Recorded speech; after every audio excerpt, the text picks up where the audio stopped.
Hi, magandang umaga and welcome back. And before we begin and before we introduce our guest for today, I just wanted to tell you guys a little bit about our podcast. So this podcast is where we will be exploring languages through the people who live in them.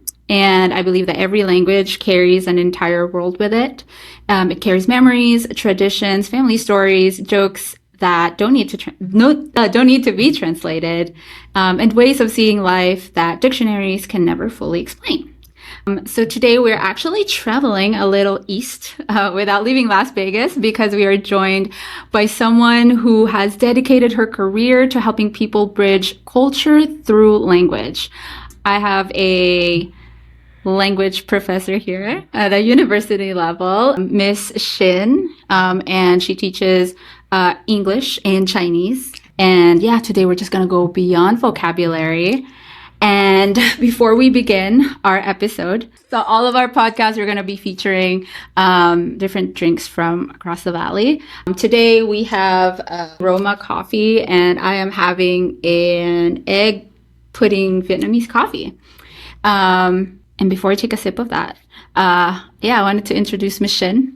Hi, everyone. My name is Xin. Nice to meet you all. Thank you so much for joining us today, Miss Xin, for taking the time to join us today. I'm very excited. I'm excited too. Yes. Okay. I hate calling this icebreakers. But before I forget, could you tell us about the drink that you got?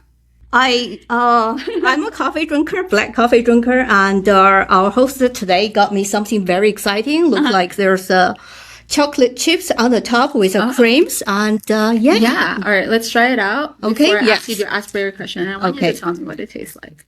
Yeah, because I think mine, I've had it maybe 3 times already, and it never disappoints.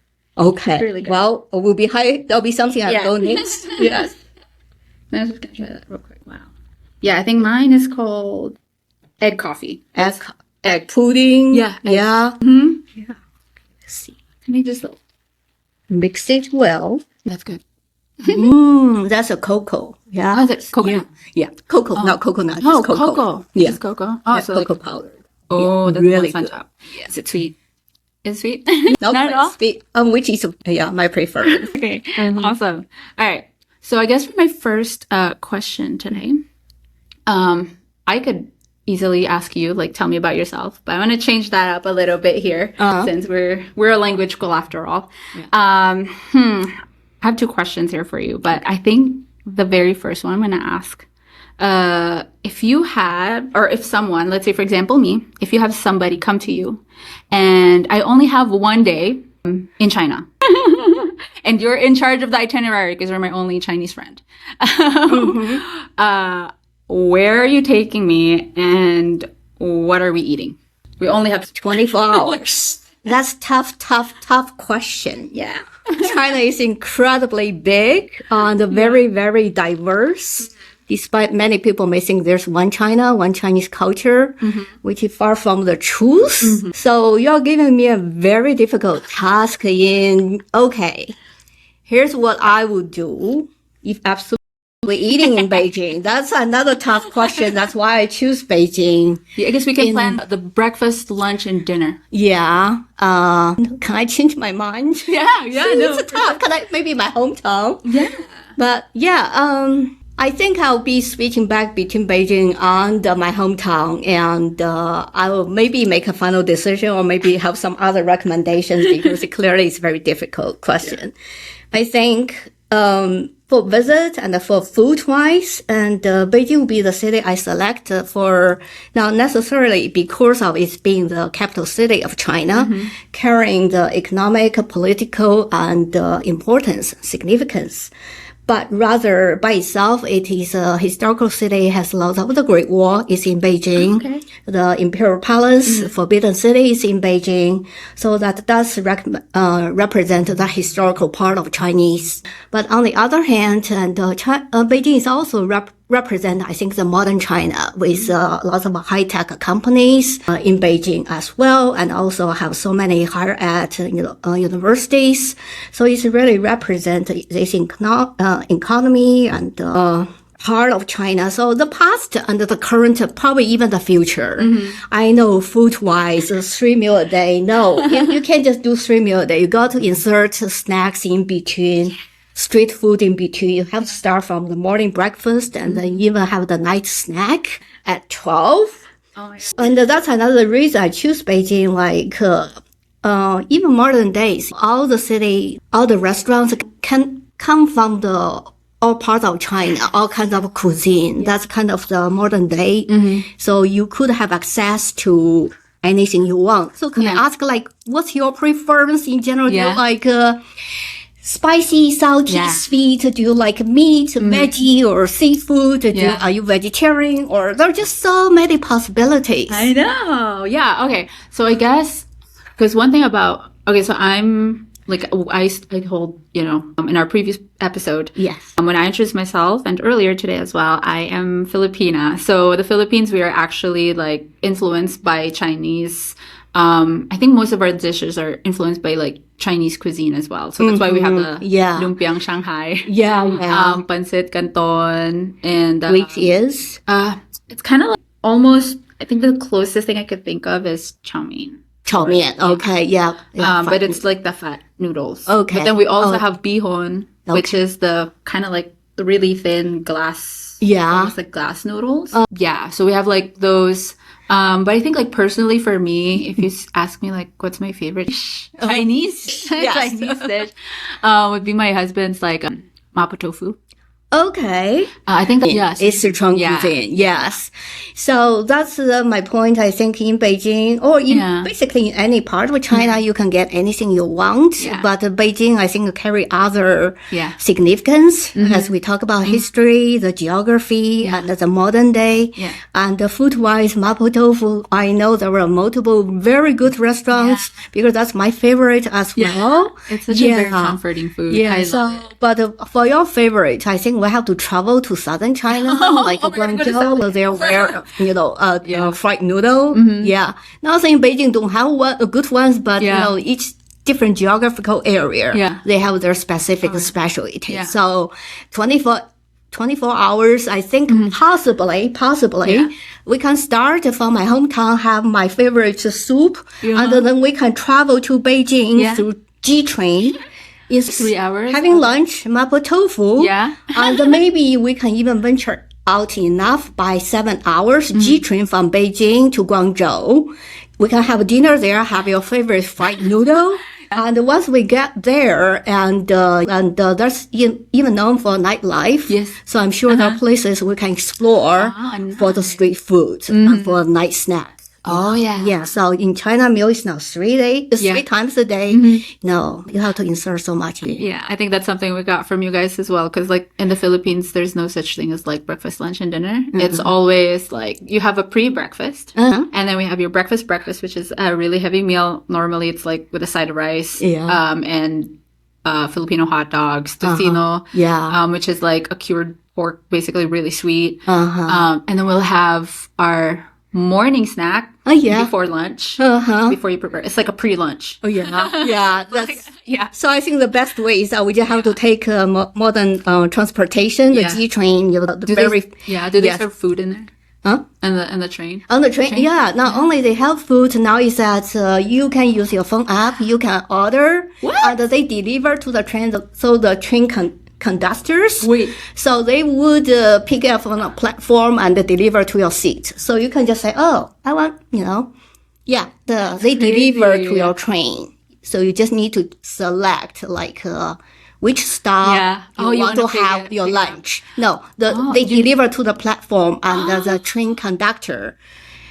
Is that conductor? The people check your seat and your ticket. They go to the platform. They pick it up. They deliver to your seats. That's awesome. You guys are, So you can have anything you want anywhere. They deliver. That's awesome. Wow, that's really convenient. And I thought, like, because the Philippines, we don't have that. So when I moved here, and in the U.S. they have, like, I thought U.S. is really convenient because of the DoorDash and all that stuff. Like, I feel like anywhere else, guys are more advanced. But that's crazy. DoorDash deliver to the train station platform. Yeah. So when your train arrives, 2 minutes, you have your. Yeah, I think I'm worried. Like, what if you order it and then you get in there and it's not ready? No, it's ready. It will be It's ready. You'll be ready. You'll be ready. Yeah, for sure. It will be ready and still warm. Yeah. And also you can order anything from the restaurant, from the, Kentucky Fried Chicken, McDonald's, to the local mapo tofu. Yeah, anything you can imagine. Oh, wow. That's awesome. Okay. So we started in Beijing and then you said your hometown. Where's your hometown? My hometown is, we call that in the central part of China. It's not saying, its name is Xin Zhang. It's really not saying no name city, but it's, having 6-7 million people. Chinese size is relatively small. It does have a long history. If we think about Chinese history, start with a record 1600 BC. That's where the record starts. So it does have a long history, but in modern days, it's known for the industrial.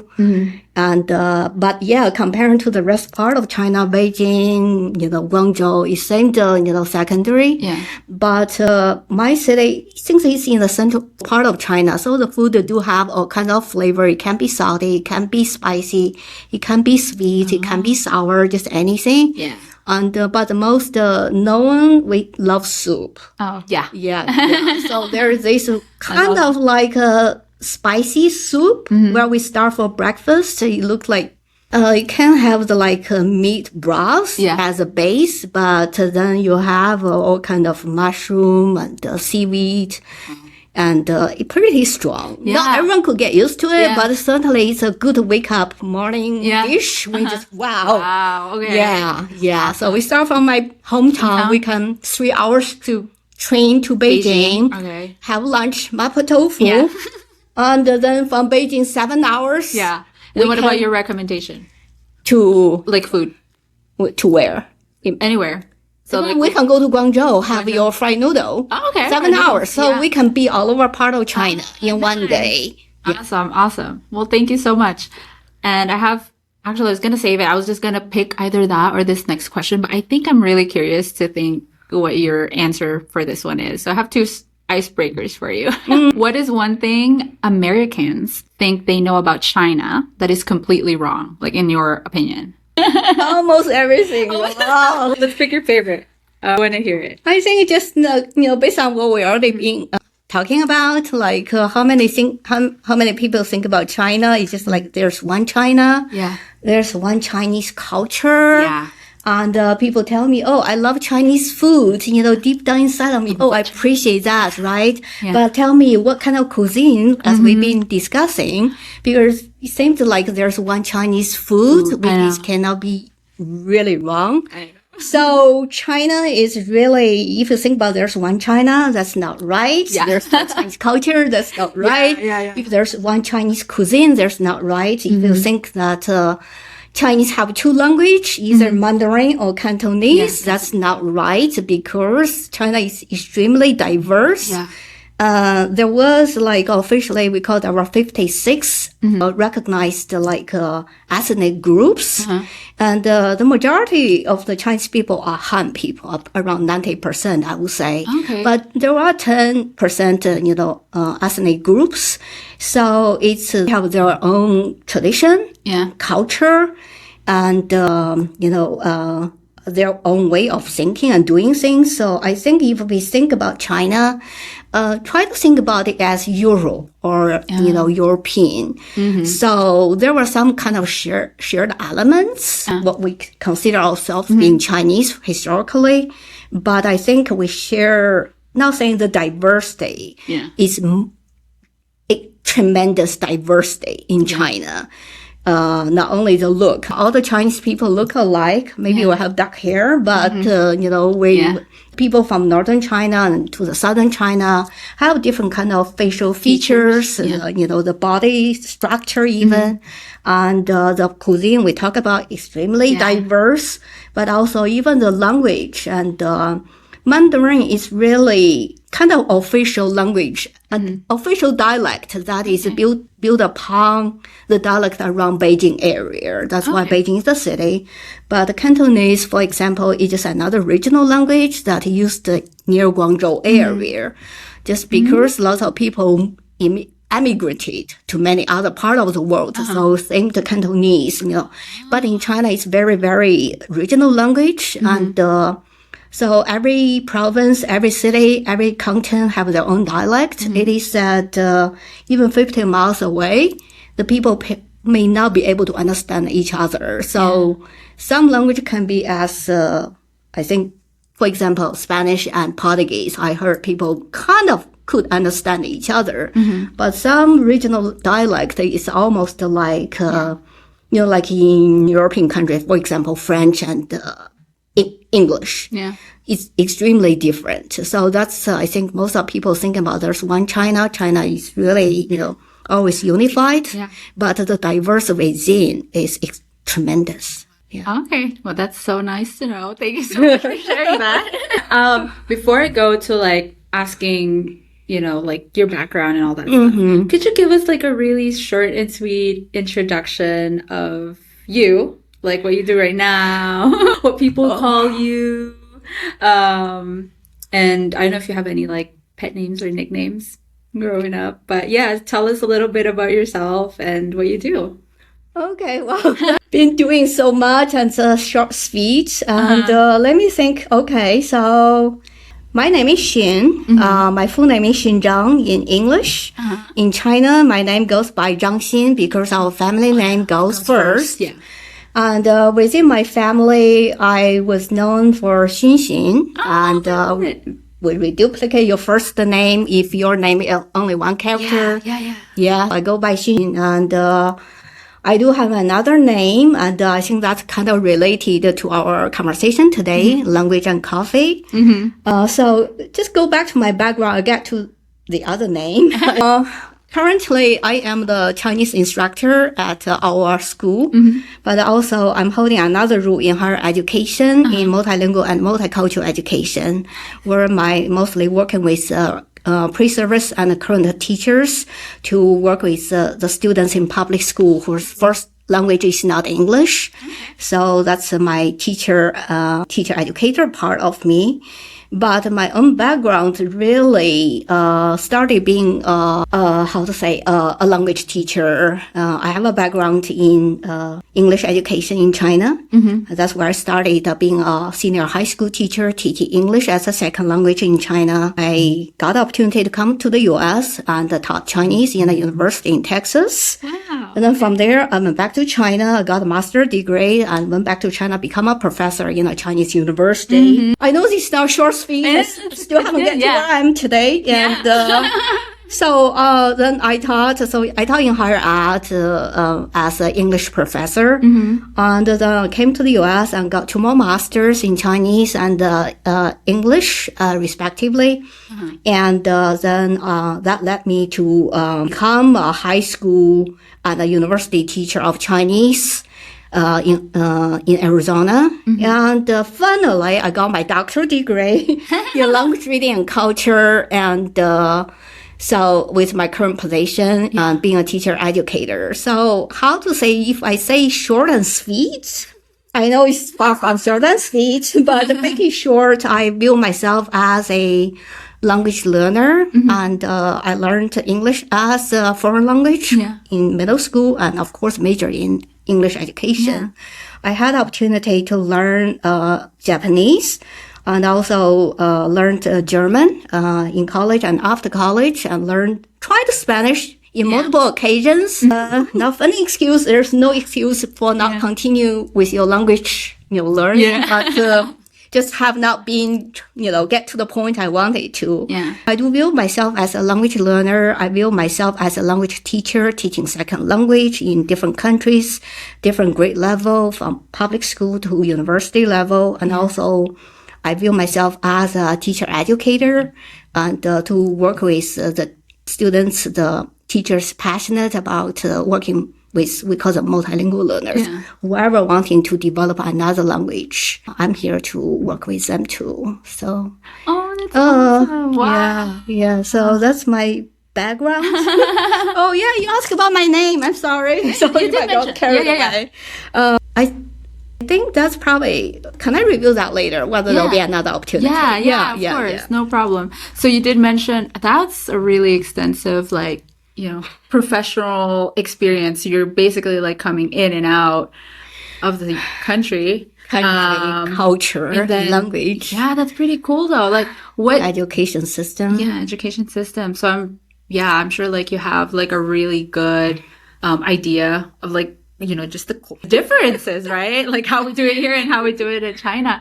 But and it seems to me that you really like to teach. So I guess like my next question is, did young Xin, the younger you, always wanted to become a teacher? Is that something like at a very young age that you want to do?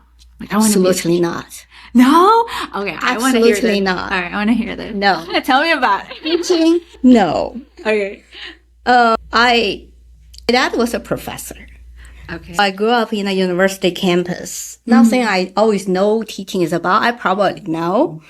But grew up, I just know anything in the world, teaching will be last thing I want to do. I want to see what's beyond the campus wall, what other profession will there be. And so I know I had 2 dream jobs growing up. Number 1 is being a librarian. I love reading books. Okay. Secondly, I want to be a tour guide.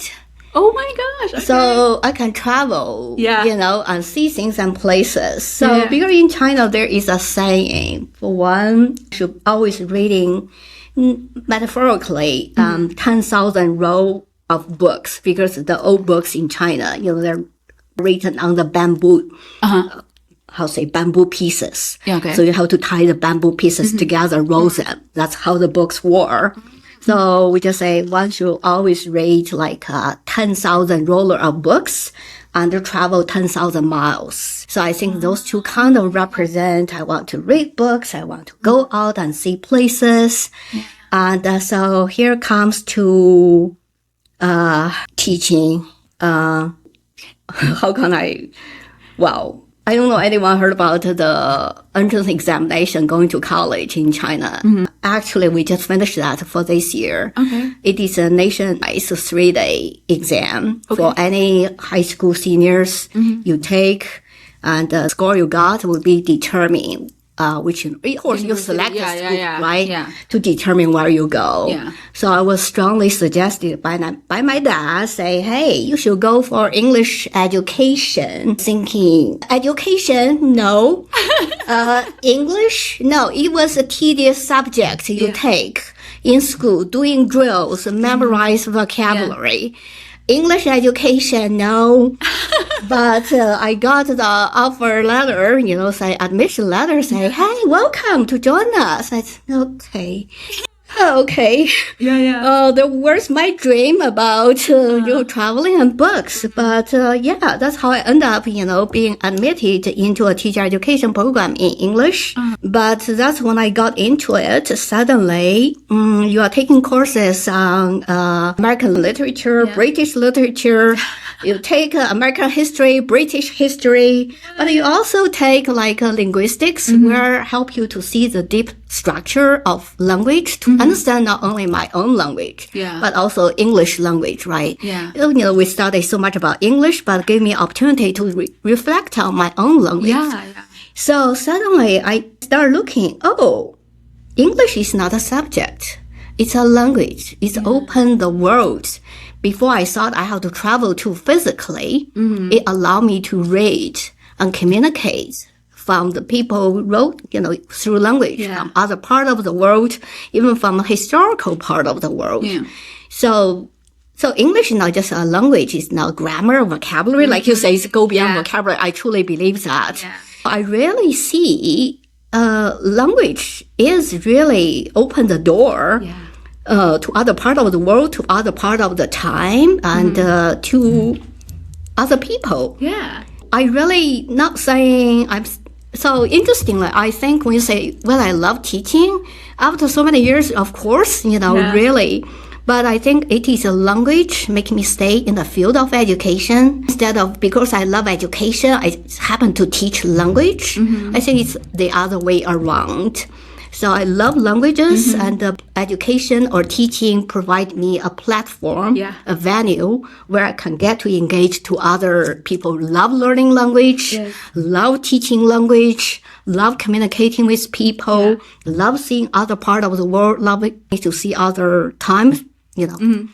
So do I want to always become a teacher? No. No. So you mentioned earlier, so when you're in high school, you have to take a test, right? Yes. For 3 days. The 3 days. I think we have something similar in the Philippines, which is kind of like a preparedness program for when you graduate high school so that you know what course you take or like major in college, right? Yeah. I think for me, I remember when I did mine, because this is funny, because like I also did not plan to become a teacher. For some reason, I ended up here. Right.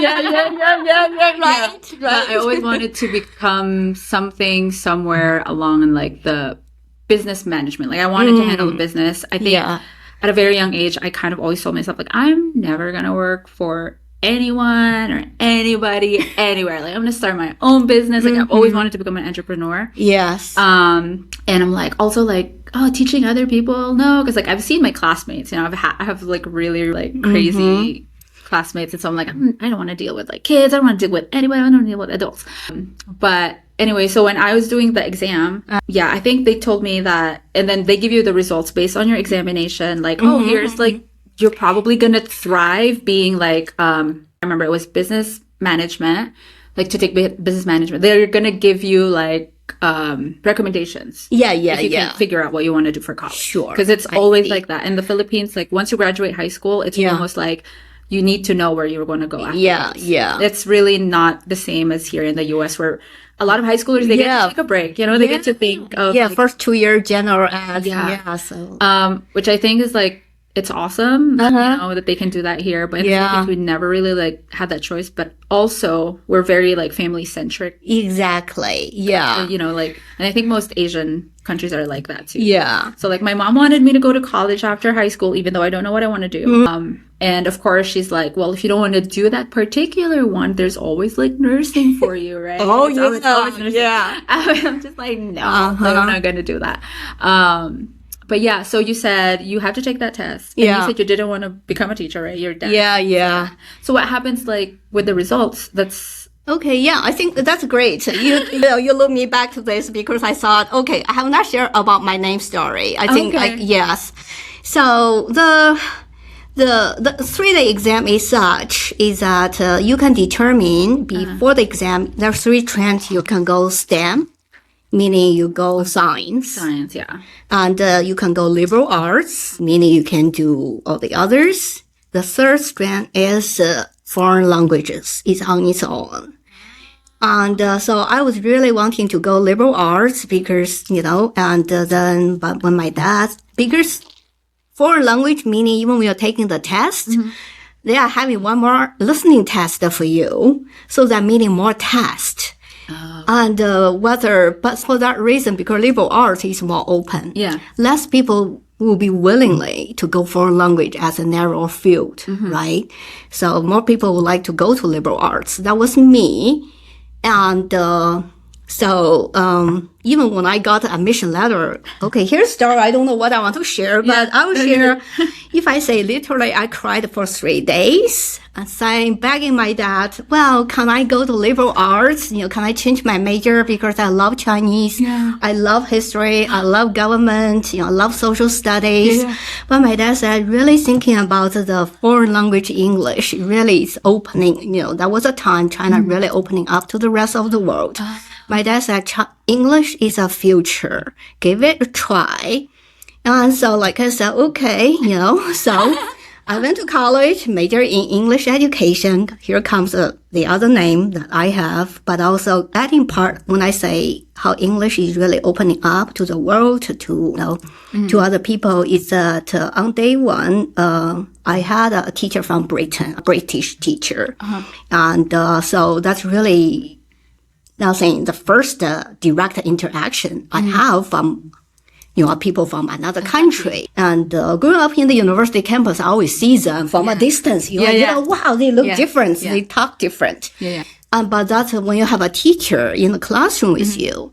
And so the first thing she did and tell us, hey, figure out another English name for yourself. And so I remember I have a dictionary. So I just told my, the girl sitting next to me and said, for example, page 500, she said, oh, there were 2 lists of names. I said, on the left hand, the number 10 from the top. And she looked at that and said, Loretta. So that's my another name, Loretta, Loretta.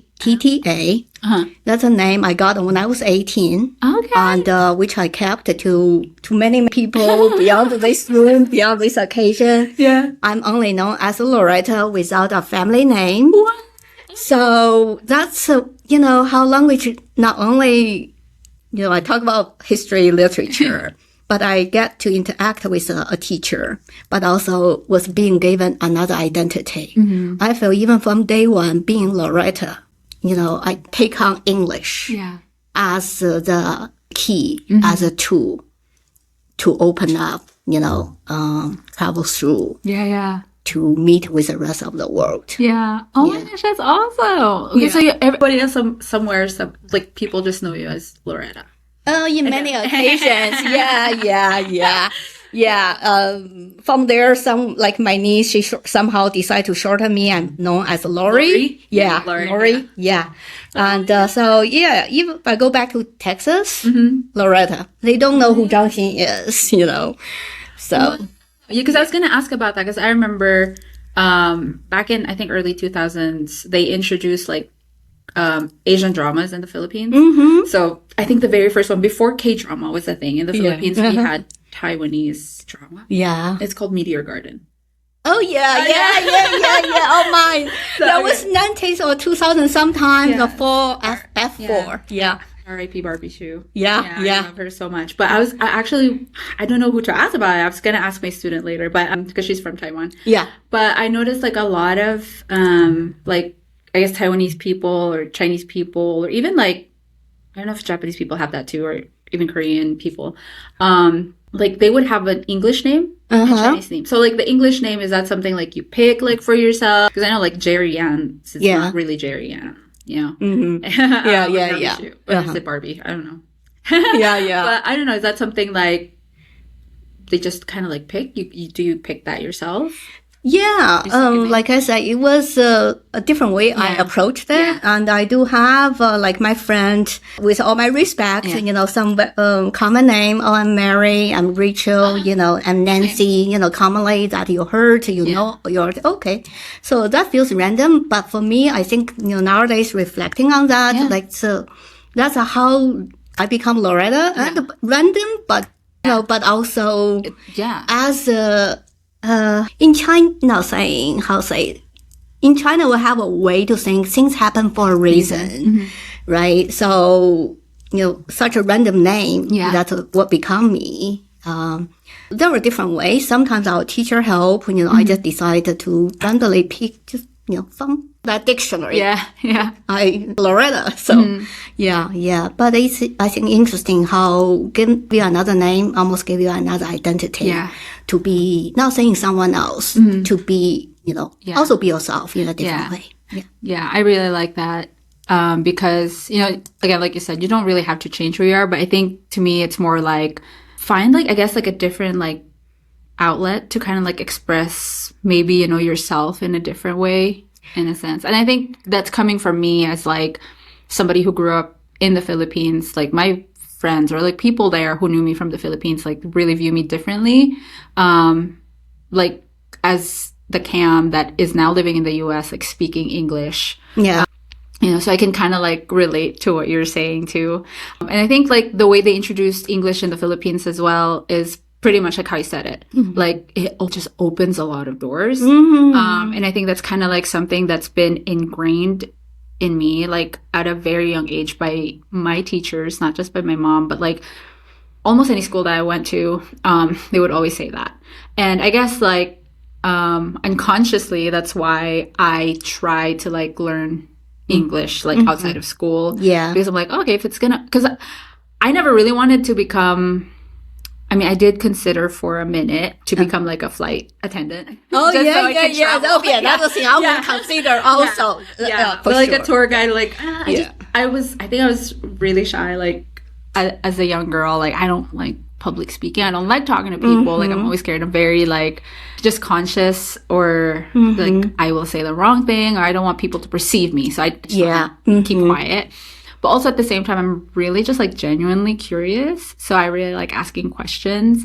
And yeah, learning a language, I think, really just, you know, like, I like what you said earlier too, that when you learned English, kind of like took that as a way to also reflect in your own language, right? Because there are just things that language can't translate for whatever reason. Like, I don't know how to say it, but I think it's really nice that, especially when you speak another language, like, you literally code switch. It's like, it's almost like different. It's not different people like trying to control your brain, but I don't know. I can't describe that. But yeah, I like how you said it, you know, like that. And I guess, like, here as a teacher, is there anything like that you tell, I guess, like, your students, or what is, like, I guess, the best thing that you, or your favorite, if you could tell me, that you learned? Because I think, to me, teaching a language, I sometimes feel like I don't even teach it. Like, I teach you the rules, like how to say things. But for the most part, like, what really keeps me from doing it is, like, learning from other people from different places. Absolutely. And just, like, it's really good for self-development too. I feel Yeah. I agree with you. Because I'm like, oh wow, I've been living in a bubble, like, this whole time. Like, I didn't know that. Even though I feel like I kind of already, like, broke one, because, like, I grew up in the Philippines, now I live in the US, and everybody's different. But it's also different if you actually, like, try to connect with somebody, you know, and just, like, ask. And I think that's one beautiful thing about language is, like, with language you communicate, and with communication, like, you learn so much. Similar with, like, reading books, you know. I think, to me, it's just kind of like pre-recorded communication, but it's one way. Yeah. But I guess, like, what is one thing that from your whole entire, like, teaching experience that you learned from maybe, like, one of your students? I don't know. Or if there's something that's kind of, like, stuck to you. I think because there were so many moments, right? You know, in my entire career in the field of education and language teaching, as I shared with you, you know, to the end of the day, I think it's teaching is a platform that I get to communicate with people. Not saying like-minded thinking with a passion of language, but opening the doors. So when you say one student, I being honest, because it's very hard to pinpoint, because every single interaction with one student, you know, that adding so much to not saying self-development, it become adding a piece. And where you take on, that's what I mean about opening up the world, you know, adding that piece to make you who you are. So for this time, I do want to say thank you to every single student I may have in my entire life. Being in two countries, from high schools in China and the US, universities, US and China, teacher, pre-service teacher, current teachers, because I have so many students. So I do feel every single one of them left a mark in who I am at this time. So with that being said, I was commenting when you say self-development, I think, when I think about, have you heard about the line is that, having a second language is having a second soul? Oh, I haven't heard that. So learning a language, as we all believe by now, it's really not about grammar. It's not about vocabulary. That's kind of how do I say, swear me away from thinking about taking English education from first place, because I don't like to do the grill. But that's clearly a big shift in what I think about what language is. Like I said, you know, language opening up the door for me to communicate, you know, coming to know other people. And but also learning a language is not about knowing those linguistic pieces, but rather, it's basically learning another way of, not say acting or behaving, but it's another way of living one's life. It's another way of seeing the world, taking on different perspective. Yeah. It gives you so much lens to see the same thing.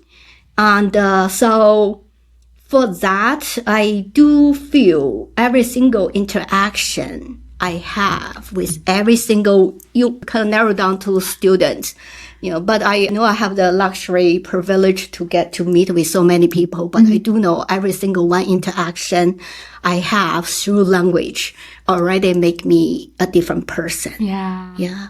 I get that because, I think since I started teaching here, I've never been exposed to so many like nationalities. Exactly. And wow. And there's people are just like, they lived a different life to, what I grew up. Yeah. And what I'm experiencing here right now.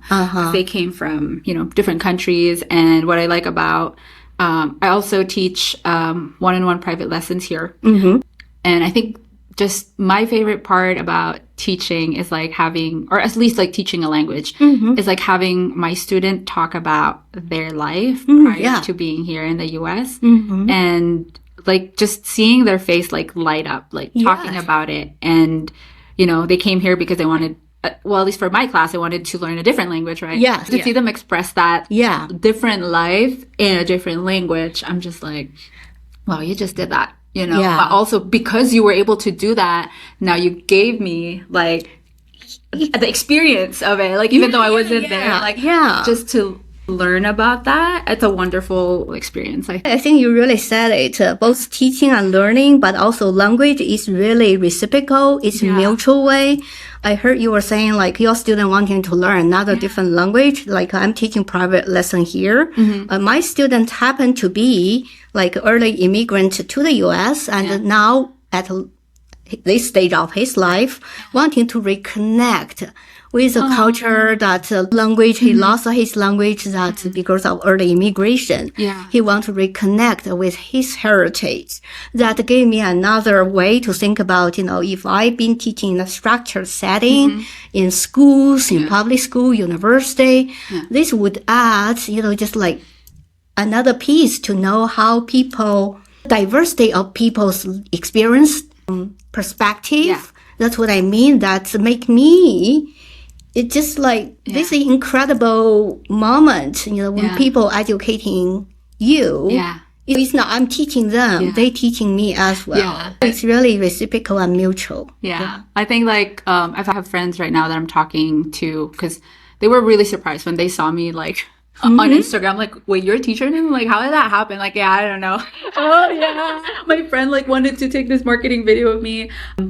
But because I was out, people would come to me and like talk to me about like, oh, what made you like do that? Like, and I always tell them like, I never really realized I would enjoy teaching. But I guess like what I haven't really told them is, yes, like to me, I love the fact that there's something that I know that other people doesn't know, and I get to share that with them. Yes. And I think that's something that I kind of like unlocked recently because of this, or something I probably already enjoyed. I just never really thought of it that way. Sure. But I really do get a different sense of like, not fulfillment, but it makes me really happy when people tell me that like, oh, you just taught me that, like, thank you, I never knew that. I think like hearing people say that, even not just like with language, but literally like anything, of course, when they tell me like, oh thank you, like I didn't know that, I was like, that's I mean, that's, to me it's probably something so small, but to them like it really helped them so much. So I'm like, I guess that's kind of like how, I mentioned earlier that I was really shy growing up. Like I'm very like quiet, but because of being quiet, like I'm also like left to myself, and I had all this time to kind of like really explore and learn about a lot of things. So when people like come to me and ask me a certain thing that I have some sort of knowledge about, and then like, oh, did you know like this and that? And then it's like, oh, really? I didn't know that. I was like, oh yeah, let me tell you about it. And so like, I think to me that's how it started. And with language learning, I had the opportunity to like meet people who are also Filipino, but never, really like learned the language. And, I had, I guess I was lucky, like I grew up in the Philippines and I get to experience that before I live here. and then having to share that kind of like experience, like, oh, this is what we do. And did you know, like, also us Filipinos are like this and that, like, you know, because some of them, like, they didn't even know that that's like a Filipino thing. And like for me to like just kind of like reassure them, like, oh yeah, that's it. We just do that. Yeah. It's like, oh really? And then tell me more. And like outside of language, there's like culture. Yes. That, you know, I'm like, oh, I guess our culture is pretty cool too. I know. That's what student I have, you know, who was by heritage being Chinese, but left China for so long now, keep asking why do we that way? Well, we took people, you know, Chinese, I took Chinese culture for granted. Now I have to explain, you know, the idea behind and give me a lot of opportunity to reflect. But I think like my point of like saying that is because as much as I love teaching people, what I guess like what my students don't realize is that I feel like I'm actually learning more from them. I feel like I'm getting more than you gave them. But I'm just like, I feel like it's this feeling of like just reciprocating, like giving and like, oh, let me share you what I know, and then you share me something, and then now like I have that information and I get to share that with like the future. Exactly. I think that's what makes it really wonderful. So ever since I started teaching, I started doing this thing where I am not a big journaler. But I feel like I journal like what happens to my day. But I am thinking of like starting my own like teacher journal. Yeah. Where like I just write down little things that my students shared with me like today, the time what I learned today. Yeah. Just so I don't forget it. Yeah. Because I feel like these are some great information that I get like you know, in such a short time. So I thought you should share such a powerful story because I think in particular, many people, you talk about you being a shy child, right? And being in the classroom teaching or seems not part of what you have been thinking about doing. I think that's many people thought like introvert. Yeah. You know, people may be afraid, or should I start another language? I'm such a shy person, you know, thinking learning a language, meaning you have to put it in front of yourself and talking to other people. But, you know, clearly what we have shared, like, learning another language is really internally fulfilling and give you tools to communicate with others. So it's not if you're a shy person, you cannot be a good language learner, you cannot be a good language teacher. It's not that. Yeah. Learning language is learning, you know, give you another identity, give you another tool to navigate and to communicate with people. Particularly, I was thinking about when you talk about teaching, clearly, you know, well, teaching. When I say teaching, absolutely not. But thinking about that, I think now teaching really gave me this platform to talking about my early childhood dream jobs. Really, the same thing, literally. You know, I still read, like in reading, you know, being teaching, but also get to being a librarian, right? You help people to navigate the field of information, picking the correct books, right? And being a tour guide, you help people to navigate places, right? And being in the field of teaching, you still help the, you know, in our field, language, right? Utilize language to navigate this new territory and familiar environment. So eventually, I'm doing everything in teaching, being a tour guide and being a librarian, but also, you know, the teaching and my students give me so much back. Yeah. Just like you seem to share. No, I think to me, that's just like that, the wanting to like let this out. And I think being a teacher, I guess, really, because I don't know, I feel like growing up, and this is something like I kind of like started openly sharing recently is when I got diagnosed with ADHD. Oh, yes. Because, you know, I grew up, I was always told that I'm lazy.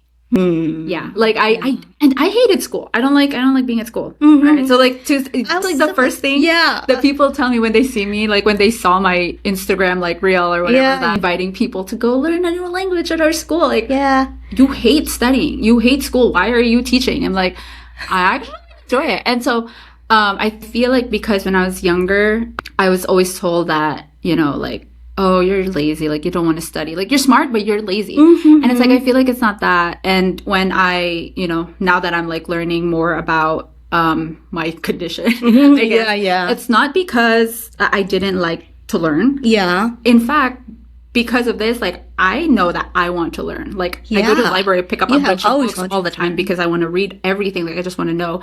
But I guess it's because of, like, the attention that, you know, it was just, I was not properly guided when I was younger, I guess. Yeah.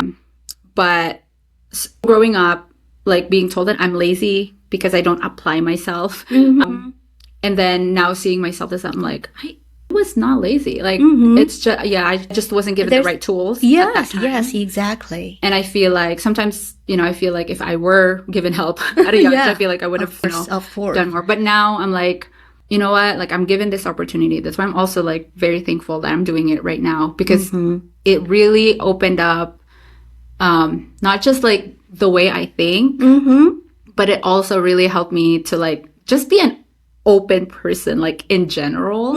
Yes. Because, I was in my, you know, teenage years. I'm just kind of like, I always have the mentality, like, oh, everybody sucks. I hate everybody. Like, you know. Yeah. But, you know, like, now I'm like, okay, like, I'm trying to navigate, like, 2, 3, different languages. Yes. And with those languages come different, like, upbringings and culture and all that stuff. Yes. And so, like, you know, I feel like all of us at some point in our lives, we thought that we knew everything. But, like, the older you get, the more you know that you don't know. You're being humble. Yeah, it humbles you.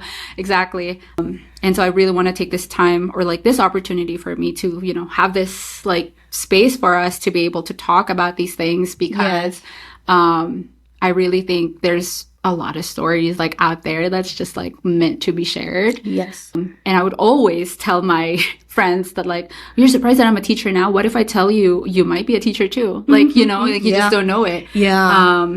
But yeah, I think, like, that to me also, like, really helped me not just, you know, get to know myself. Yes. But learning a language helped me how to communicate better. Yes, Because how am I gonna, like, you know, the stuff that is in my brain right now. Yeah. Like, how can I transfer that to you? Got So now I, like, have all these, like, how do I say it, like, in this language? You know, I know some Spanish. Yeah. I'm teaching, like, some, you know, kids from Latin, you know, country, and, like, oh, I know this in Spanish. Okay. Barato, whatever. Yeah. And it's like, oh yeah. And that feeling when they just clicks to them. I think that's exactly what it is. It's like, as we discussed, the language is really a tool help you to navigate. And particularly, you know, we all experience 3, 4 different language right now. It's really trying to take on the perspective from different people. So it's not like saying that make us open up. I think as a result, like, it gives us perspective of different people, and so make us more empathetic, understanding, receptive, accepting to other people. So that's the result. Us, like, it's now we're becoming open. We were having the privilege to be provided through language, the different perspectives that so make us really open to ideas. Clearly language is, you know, give you possibilities. Yeah. Okay. Before we wrap up, I have, like, a couple more questions, and then I think I want to do a lightning round before we end. Okay. Lightning round, basically, I'll share it with you later. Okay. You want me to do it without tell me what is it later? It's just like it's something. But it's gonna be fun. It's gonna be easy. Okay. All right. And you said easy, huh? Yes. Okay. But, like, to kind of, like, close us off, I have just a couple questions here for you. What's one lesson from, I guess, like, Chinese culture, or, like, from, you know, Chinese or China, that has shaped how you live your life today, if there's anything? Or maybe it's not from China, maybe, like, your from your parents or somebody that shaped, like, how you kind of, like, I guess, manage your life. I think it's both, right? It's not just one thing your parents teach you, your parents show you, but also knowing they are part of the traditional Chinese culture as well, right? They're the product. So I was trying to think about whether a couple of terms, you know, make me think about how I approach life and people and things. There are one, I would say, how how to say, Yuan Fen. You talk about something's untranslatable. Yeah. This will be one of them. Okay, how do you say it? Yuan Fen. Yeah, it's 2 words. Okay, Yuan Fen. In English, it's more like fate, a destiny, but it's not as so passive, right? Because we believe things happen for a reason. With English become teaching, right? How we meet, we believe, and it's always Yuan Fen. So it's like as things are supposed to be. Yeah. It can be describing the relationship with people, romance relationship, or there are 2 levels of it. For example, Yuan Fen is like how we can sit together today with all your background from the Philippines and how with my background we got sitting in the same room in this, Williams School of Languages and talking about the things we both enjoy. Yeah. And so there got to be something brought us together. Yeah. To sit together, talk about this for this moment. And there are 2 levels. Yuan is this could happen, we can meet. But how deep this relationship could go, it depends on us, right? And so we're open, we're sharing, so we can go a deeper level. That's the fun part. So what I think, if we believe not in a passive way, that things happen for a good reason, it's supposed to be.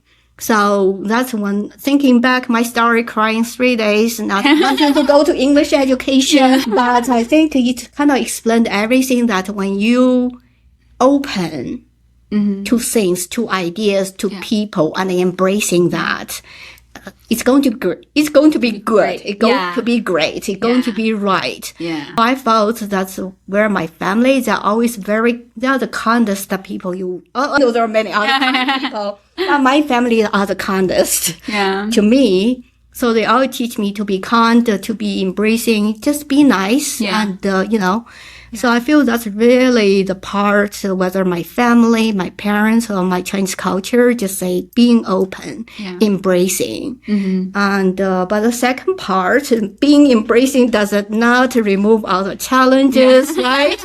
Come to the US, wow. Right? Everything is different. There's another term in Chinese I'm thinking, we say Jia You. Jia You. Jia You. You. Jia, it means to add. You means oil. So means add oil. So meaning to fill, right? So it's very common in China. I don't know, you watch Chinese drama, right? Whether commonly used in the exams, sports events, but also in everyday life, you may hear just say Jia You. Means like you got it. Keep it going. Keep trying. I'm here to support you. So it's encouragement, it's support, it's keep pushing. But so I always feel back in my mind, it's like just do it, embracing as an attitude approach to life. But from practical matter, it just add your oil, whether coming from someone else. There are always people tell me, Jia You, or I tell myself, okay, it's hard, it's difficult, but, keep trying, you got it, or you will get it. Yeah. Oh, I love that. Yeah. I think like in America, they say just do it, right? Just do it. Oh, you got it. Oh, yeah, keep going. This one is really, everything. It's like to give it your all.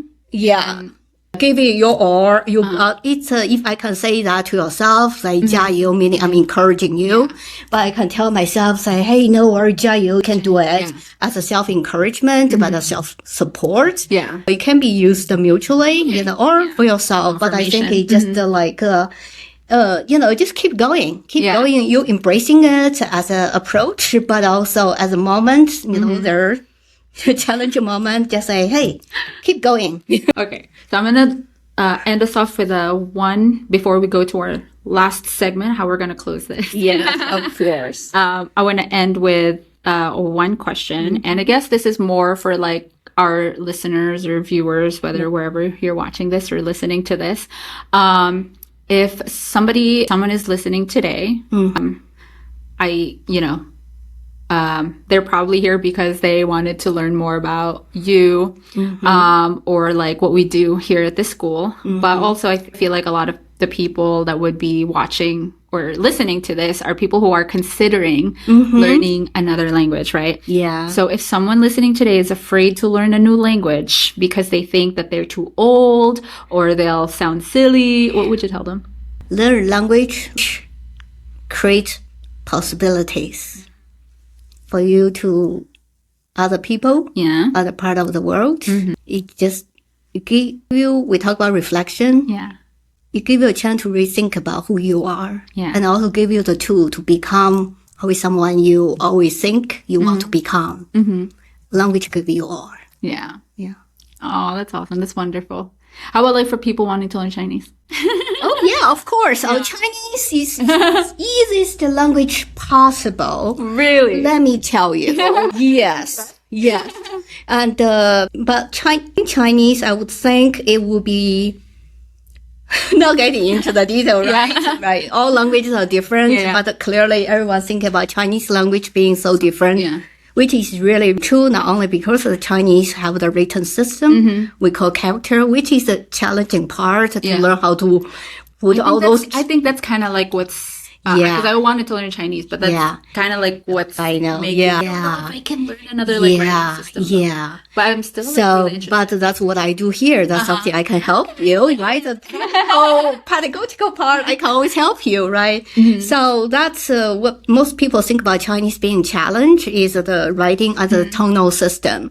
But till the end of the day, the grammatical part, the linguistic part is always easy because if you are ever thinking about learning language, meaning you are more than ready. Yeah. You know, taking on those mechanical parts is easy. It takes a, commitment, but here we can help. Yeah. But, on the other hand, learning Chinese or any other language, as we shared, is really take on different identity. So learning Chinese is about, it's a different way how information are organized. It's how the relationship being built, right? So if you even think about Chinese language, you are more than ready, just knowing, we are going to engage you in thinking, acting, living in an entire different way of life, which is more than exciting. Yeah. As we both already felt, right?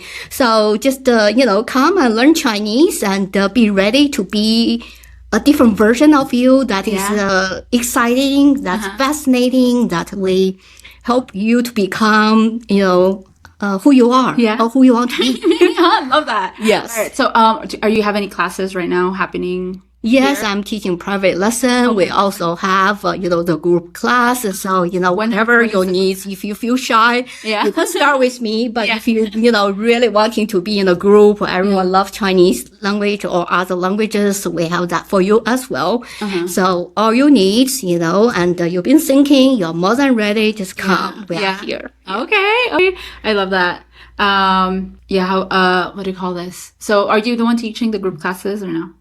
Currently not, but I'm more than happy to do that. Yeah. Yes. Okay. Yeah. Awesome. Yeah. Yeah. We have another fantastic teacher and I'm sure you will have her later on. Okay. She teach group class, but either way, we have things for you. Awesome. To end us off, like for right now, finally, we're going to So I'm going to call this the lightning round and that will be the end of it. Okay. But I'm going to give you like two choices and you just got to pick one. Okay. And you have to answer like super quickly. Okay. Do I have to explain? Just pick. Yeah, you just pick. Except like, and then if it's not like two items, I'm probably going to ask a question, but like the first thing that comes to mind. Yes. And then just give the shortest answer possible. Okay. Ready? Ready. Okay. Number one is very easy. Tea or coffee? Coffee. Sweet or savory? Not sweet. Beijing or Shanghai? Shanghai. Are you Beijing. Sorry. Morning person or night owl? Say that again. Morning person or night owl? Night owl. Favorite Chinese holiday? Mid-Autumn Festival or Moon Festival. Oh, okay. Yeah. One food everyone should try. Hot pot. A hot pot. Ooh, hot pot. Because you can have everything. One place everyone should visit. Every single place from China to China. Okay. One Chinese word everyone should know. Jia You. Oil. Oh, yo. All right. Most difficult English word to explain. English word. Oh, can I take a moment thinking about it? But you have 30 seconds. 30 seconds. Oh my goodness. Okay. English words. Most difficult English word to explain. Actually, I don't have one. Do you have one? Now I think about it. We'll take this moment to ask our principal if he has one. Do you have one English word that's hard to explain? Give us any ideas. I feel like it's more difficult to explain other words. Yeah. Which is crazy because like I was just teaching prepositions yesterday, and in Filipino we just have one. Yeah, in Chinese we have one One, too. too? Yeah, it's like I agree with you. Till today, In the Philippines it's just sa. in Chinese, 在. 在. Hey, Yeah. 在. It sounds similar. Yeah, 在. Yeah. So, like, locate. So it's like, where's your food? Oh, sa table. It's in the mess and it's on the table. Yeah. Sa table. 在. Where are you going? Sa school. Yeah, exactly. Where do you work? Yeah. Sa office. 在. I think that's the same one, right? 在. Because like locate. also the Philippines, I guess, or like the Filipino language is just, I think it's a hot pot of like different, like we have Chinese in there. We have like this we call hikao. Okay. Hikao. Yeah. We call our older sisters, and this is probably like you just mentioned it earlier. Yeah. Probably like not all of China, because when I tell like my other Chinese friends, like, oh, we say ate and ditse in Filipino, which means like achi. Aji. Aji. It's from there. Yeah. Ditse, which is dichi. That's a part of, like we say in China, the Chinese dialect is so diverse. So I'm sure probably pick up something from southern China. Yeah. Zai, for sure, the prepositions in English. Yeah, so strongly maybe we got it from you guys. From China. Yeah. Did you ever think of like your most difficult English word to explain? English is incredibly difficult language, but it's possible to learn, right? No. English is manageable. It's like so similar to many other different languages. So Well, on top of your head, one word that you can't explain. Invite me back. Yeah. I'm sure I'm prepared. We'll do one. We'll do a segment where I kind of want to have like all the teachers together. I think that would be so much fun. Invite me back. I'm sure I'm telling you, I will list not only one. I think this is something I should send to all the teachers before I interview them. Think of an English word that is hard to explain. But something I think, I don't know who I talked to about this, but for some reason, it's easier for me to teach English, the second language that I know, as opposed to teaching my own language. I experienced that as well. I feel like it's easier for me to explain everything in English as opposed to. That's what I said. If you are explaining language, think about grammar or sentence structure. That's actually easier.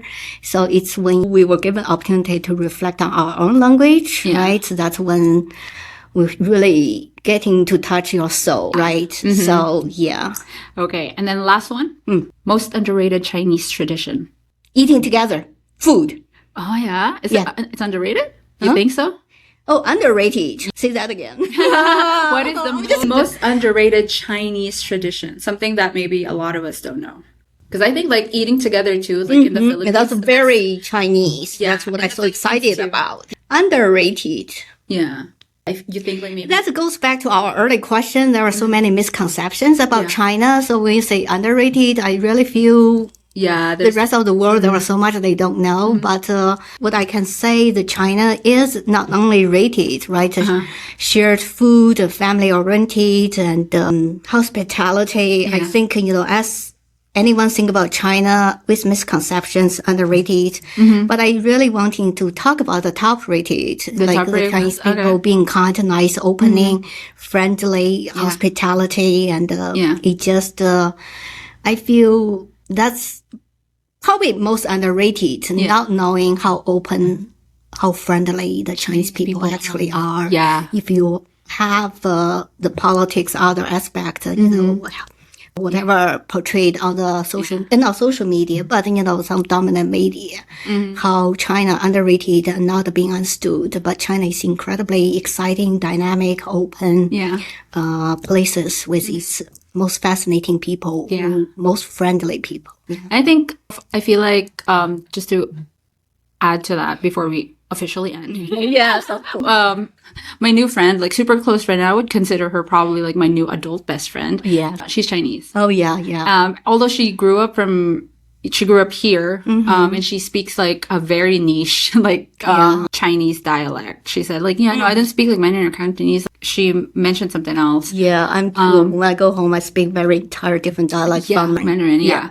And her husband is also a professor at a university. But what I like about the two of them, so she's Chinese, her husband's like Korean. The nicest people I've ever met. And I feel like to me, that's because like, I guess, you know, somebody from the Philippines, and I grew up, well, there's a lot of Chinese people in the Philippines too. Yeah. But I feel like it's also because most of like, well, a lot of my friends from college are actually Chinese. Yeah, really nice. Thinking back. Huh? Yeah, but it's also because like those friends of mine, even though they're like, you're Chinese, they grew up in the Philippines. So like I just kind of always they probably thought of them as like, Filipinos. As opposed to being Chinese. Yeah. But now that I'm like right here, I think to me that what kind of like stops me, I guess, or not necessarily discourages me, is like I just feel like maybe they won't like me, or I don't know. You know? But yeah, to go back to like my new friend right now, her name's Lisa. Hi, Lisa. She's actually the one who came up to me when we moved back here in Vegas. She's my neighbor. And she saw me moving. She's like, oh my gosh, another Asian chick, like in the neighborhood. And then after that, we were inseparable. But yeah, she's just like, we would share like food like all the time. Her husband likes to cook. My husband likes to cook. So it's just like, oh, our husbands are cooking. Like, you wanna, like, I think the Chinese like that immediately open and embrace you and take you in. I think that's the Chinese part. Most of people don't know. We're very oriented to like, we just they automatically open up to you right away. So this is for everybody listening. If you ever see like maybe like a Filipino or Chinese person, just approach them. We're like the nicest people you'll ever meet. No kidding. But that wraps up our episode today. Thank you, Michelle, for coming over. Well, thank you for having me. Such a great pleasure. Thank you. Yeah, so nice hearing your story, and I just learned so much from you today. Kind of like made me think of a lot of things, not just like teaching wise, but also because you mentioned helping students as well navigate what they can do. I'm also considering going back to school, so I'm like, you know what? Because you mentioned like all of that exciting things. I think that's the best thing I hear today. And so like my friend earlier, Lisa, and her husband, and saying they were really pushing me. Go back to school. Jia You, you should. Yeah, you can. I just am like, I feel like I'm too old to go back to school. And they're 35, 30. I was like, no, you're ready. You're more than ready. Yeah. Like all our students or all of you are listening to us. You're more than ready. All right. Well, thank you so much. Thank you. Bye, everyone.